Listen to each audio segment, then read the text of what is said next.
Саған көңілдегі толғамымды шынаған тәрбиемен талғамымды.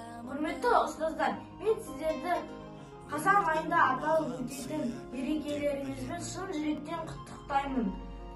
Мұғалім, ұстаз, сен балалардың, болашақ ғалымдардың, даналардың өмірде сенің алар орныңды, бәрі де жеткізе алмас бағалардың. Өткізіп өз алдыңнан талай бала, ойына құйдың ақыл ой мен сана, сарп етіп сан жылдық еңбегіңді, ақылшы тәрбиеші орындана. Атағым Алатаудай болып биік, тұрса да төбемізді көкке тиіп, алдыңда әрқашанда тағзым етіп, тұрармын ұстазым деп Ұстаз болу жүректің батырлығы, ұстаз болу сезімнің ақындығы, ұстаз болу мінездің күн шуағы азбайды оның адамның алтындығы деп ақын жырлағандай бүгінгі барша ұлағатты ұстаздар мерекесі құтты болсын.